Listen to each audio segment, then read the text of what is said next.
मंडळी, 3.5 मुहूर्तापैकी एक असलेला दिवस म्हणजे अक्षय तृतीयेचा दिवस. यंदाही अक्षय तृतीया आलेली आहे 30 एप्रिलला. अक्षय तृतीयेच्या दिवशी नेमक्या कोणत्या गोष्टी कराव्या आणि कोणत्या गोष्टी करू नये, त्याचबरोबर अक्षय तृतीयेच्या दिवशी कोणते उपाय करावे ज्यामुळे घरात सुख समृद्धी येईल. अक्षय तृतीयेच्या दिवशी काय करावे, कोणती पूजा करावी, अक्षय तृतीयेच्या दिवशी कोणते कार्य आवर्जून करावे ज्यामुळे घरात प्रगती होईल आणि माता लक्ष्मीचे आगमनसुद्धा होईल.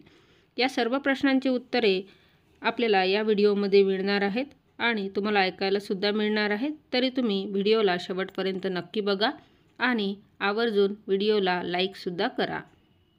संपूर्ण मराठी वर्षात बरेच सण येतात, व्रतवैकल्यसुद्धा येतात.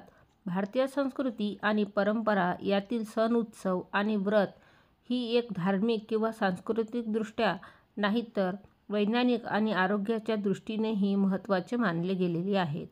3.5 मुहूर्तापैकी एक असलेल्या अक्षय तृतीयेचा दिवस विशेष आहे. अक्षय म्हणजे कधीही क्षय न पावलेले. या दिवशी जप, होम, तप, दान इत्यादी गोष्टी केल्या तर त्याचं पुण्य हे अक्षय असतं आणि ते कधीही संपत नाही.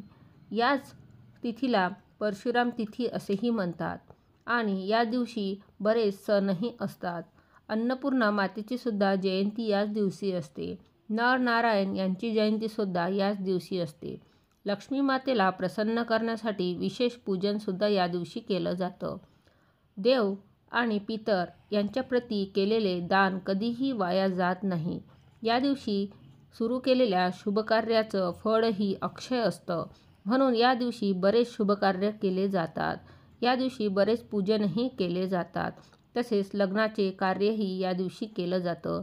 घरामध्ये आपल्या पितरांना आदरातिथ्य, मान, सन्मान आणि त्याचबरोबर आपण त्यांचा नैवेद्य दाखवून जे त्यांच्याबद्दल दान करतो ते अक्षय राहतं. म्हणून या दिवशी पितरांचे पूजनही करतात. या दिवशी तुम्ही पितराबद्दल एक श्लोकसुद्धा म्हणू शकता. तो मी या व्हिडिओमध्ये तुम्हाला PDF द्वारे दाखवणार आहे. तो तुम्ही पूजा करताना म्हणू शकता. अशी संपूर्ण माहिती या अक्षय तृतीयेची आहे. या दिवशी माता लक्ष्मीचे कलश पूजनसुद्धा केले जाते. हा कलश आपल्या घरामध्ये सुख समृद्धी आणतो. तर या कलशमध्ये आपल्याला तांदूळ भरावे लागतात आणि बाहेरून एक स्वस्तिक काढावे लागते.